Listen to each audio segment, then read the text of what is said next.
You think a nickname is just a cute little thing she calls you. You think babe, baby, love, poppy, my king means she's locked in, ready, yours. But here's the truth most men never want to hear. A nickname can be the warmest blanket on the coldest lie. And if you don't know how to read it, you'll mistake a label for love every single time. Let that land. Because what you call each other and what you let yourself be called is shaping your nervous system, your standards, and your future, whether you've noticed it or not.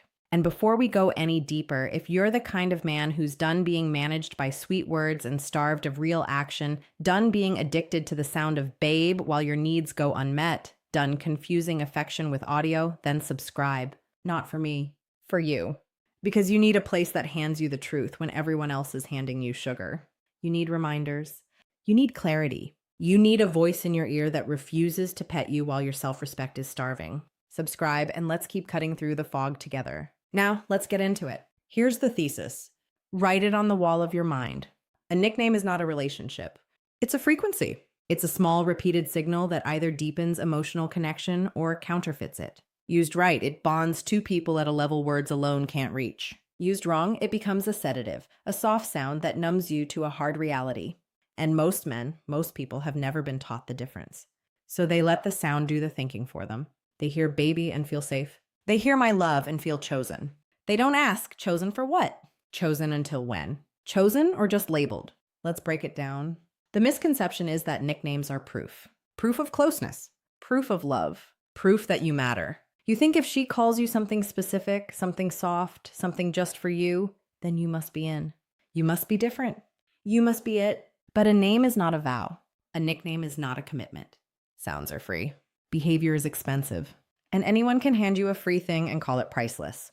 The hard truth is this. Nicknames work on the brain, whether the relationship is real or not. Psychology has a name for what's happening. When someone calls you by an intimate name, your brain releases a small surge of oxytocin and dopamine.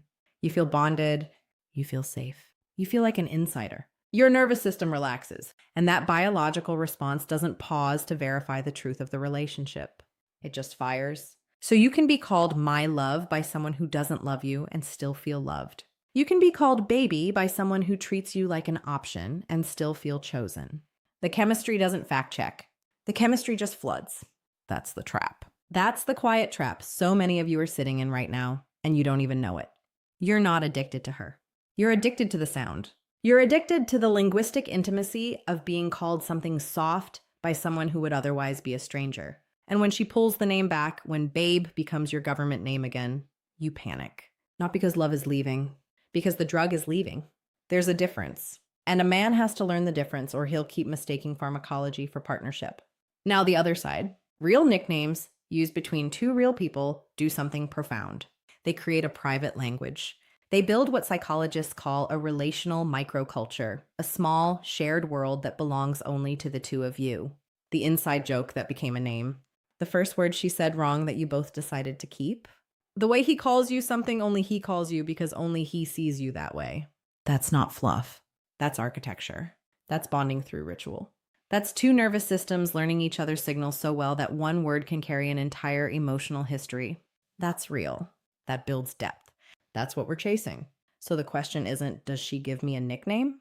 The question is, does the nickname match the behavior? That's the whole game. Why does this happen? Why have so many of you fallen into the soundtrack of love instead of the substance of it? Because somewhere along the way, you got starved. Maybe as a kid, no one called you anything soft. Maybe your name was only ever used when you were in trouble.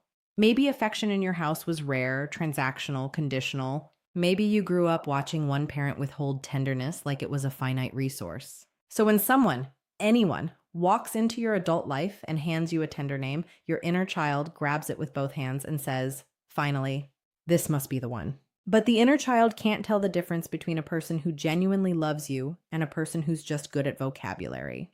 Only the adult in you can do that, and the adult in you needs to wake up. The root cause is unmet tenderness colliding with adult choice. You confuse vocabulary with virtue. You confuse a soft tone with a strong character. You confuse what someone calls you with how someone treats you. And until you can hold those two things separately, you will keep getting pulled in by people who know how to coo, but not how to commit. Now hear the cost. Because every misread nickname has a price tag, and you've been paying it without seeing the bill. You stop checking behavior because the names feel good. You stop asking hard questions because Babe answered them. You stop noticing she only calls you love when she needs something. You stop noticing he only calls you baby in public, never in private. You stop noticing the nickname appears right after a fight, like a verbal apology that never had to come with a real one. You stop holding people accountable because every time you start to bring up the issue, they soften you with a name, and your nervous system, half trained, half starved, swallows the sound and forgets the question. That's the cost, not just confusion. Conditioning. You're being trained one sweet word at a time to lower your standards and call it love. You're being taught that as long as the sound is warm, the truth doesn't have to be. And the longer that goes on, the more your standards rot, until you can't even remember what an honest, behavior-backed love actually feels like. Now flip it the other way. Some of you are doing this to other people. Some of you are the one handing out names you haven't earned. Babe by week 1.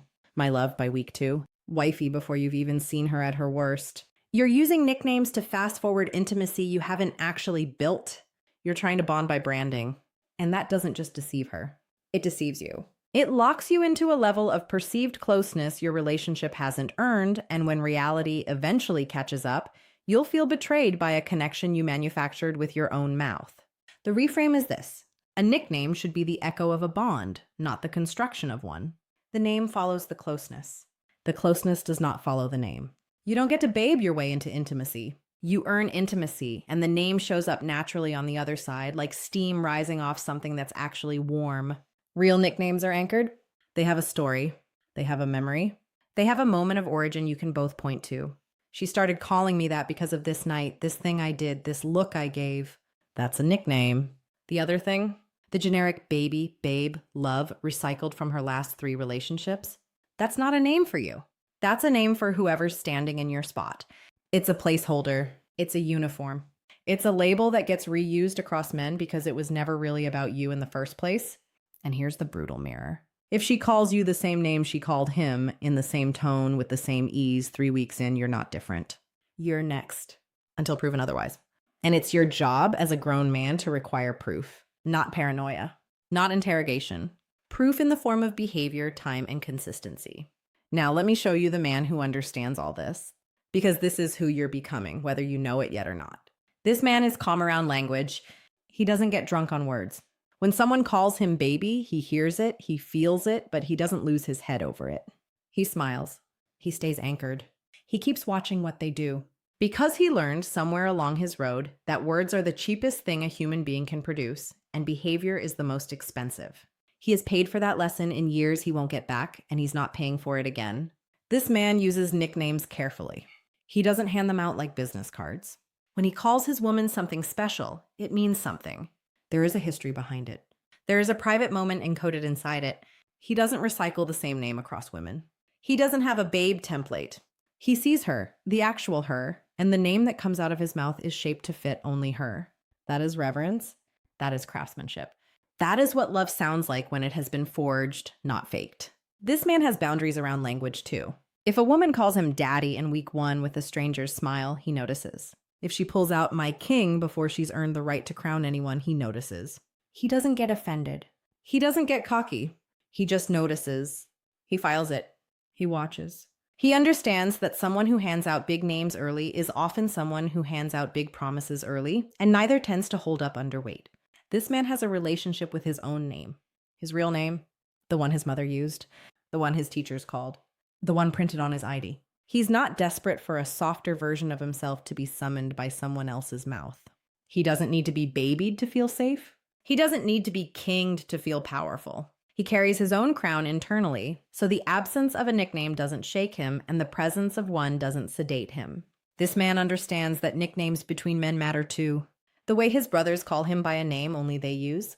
The shortened version, the childhood version, the roast version. These carry weight. These are stitched into his identity.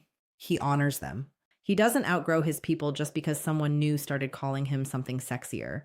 He keeps the names that built him, even as he allows new names to bloom. This man is generous with tenderness, but precise with it.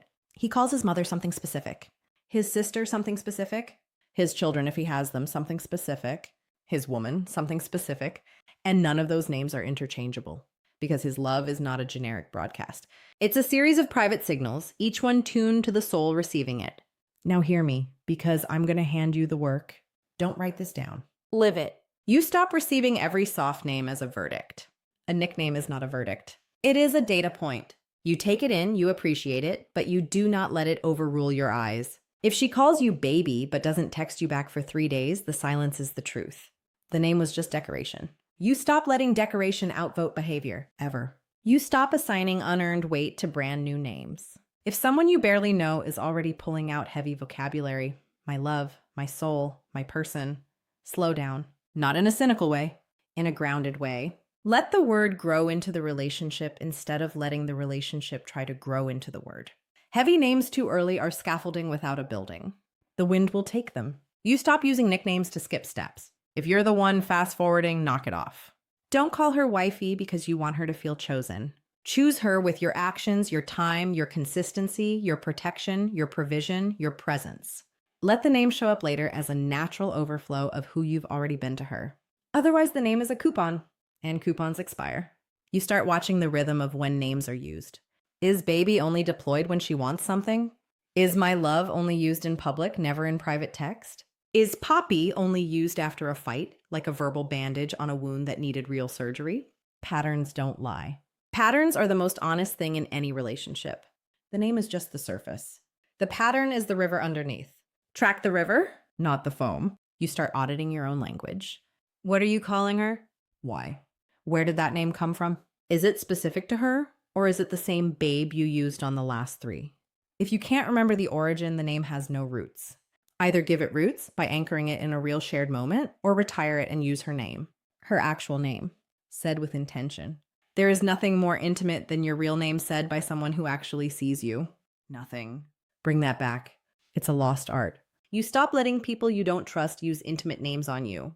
This one's quiet but powerful. If a woman who's been inconsistent, who's been half in and half out, calls you baby, feel free to gently not respond to that part. Don't make a scene. Don't lecture. Just don't feed it. Don't let unearned intimacy lower the temperature of a conversation you should be having about behavior. When you stop reinforcing the nickname, you stop letting it sedate you. You stay sharp. You stay grounded. You make decisions from clarity, not from chemistry. You redirect the energy. The energy you use to spend melting at every soft name, you put into building the man whose presence makes names unnecessary. Train. Read. Earn. Pray. Heal. Show up for the people who have your real name in their phones with no emojis, no hearts, no next to it, just your name, because they don't need to decorate you to love you. And here's where it gets deep. Some of you are sitting there right now realizing the warmest words you've heard in years came from people who didn't really love you. And the coldest, plainest words came from people who did. The friend who never called you bro, but showed up at 3 a.m. when your life was on fire. The father who never called you son in that movie quote way, but worked himself into the ground so you could have a different life. The mother who only used your full name, sharp and serious, because she was the last line of defense against a world that wanted to break you. Those people loved you in plain language. No nicknames, no music, just truth. And meanwhile, the person who called you my king forgot your birthday. The person who called you baby never met you halfway. The person who called you my soul couldn't even make eye contact when you were hurting. Sit with that, because that's the lesson. The deepest love in your life often spoke the plainest. And the most poetic voice in your life often delivered the cheapest love. You have been ranking it backwards. You have been worshiping the wrong soundtrack. The reset is this. Recalibrate. Reweight. Take the volume down on vocabulary and turn the volume up on behavior. Let your standards be measured in action, not audio. Let your sense of being loved be built on what people do when no one's watching, not on what they call you in front of their phone screen. When you do that, the world reorganizes around you. People who only had names start to fall away because their names stop having power over you. People who have actions start to come closer because action is finally being recognized as the currency of the realm. You stop being a man who chases soft words. You become a man who builds with hard truths. And on the other side of that man, a real love is possible. Not a performed one. A real one. With a real name, said in a real way, by a real person who has earned the right to soften your name in their mouth. Hear me now. You are the answer. Not to her. To you. You are the man you've been waiting to be called. The tenderness you wanted, you must first give to yourself in your own private language. Call yourself by your full name when you need to remember your weight. Call yourself brother when you need to remember your tribe. Call yourself son when you need to remember where you came from. Call yourself my man in the mirror with a straight face when you need to remember who you're building. Be the first one to name yourself worthy. Then no one else's nickname can lift you or lower you beyond what you've already decided. When you become that man, and you will if you keep doing the work, the right woman's name for you will land different. Because it won't be filling a hole. It'll be honoring a presence. She won't be giving you an identity you lacked. She'll be naming an identity she sees. And that is the difference between a nickname that sedates and a nickname that consecrates. So today, right now, in this moment, decide. You will no longer mistake vocabulary for virtue. You will no longer let baby outvote behavior. You will no longer let my love silence the questions your gut is screaming. You will no longer hand out heavy names to people who haven't carried any weight. You will no longer use language to skip the steps that build real love. You will come home to your real name, to your real self, to your real standards. And from that home, you will love deeply, name carefully, and receive only what's been earned. If this hit something true in you, if it cracked open a place you've been sweet-talked into ignoring, then subscribe. Because the world out there will keep selling you sugar, keep selling you sweet sounds without sturdy actions, keep training you to confuse a soft name with a solid love. You need a corner of the internet that refuses to lie to you. That's what we do here. Truth, clarity, brotherhood, no coddling, no fluff, just the work. Week after week, until the man in the mirror is the man you were always meant to be.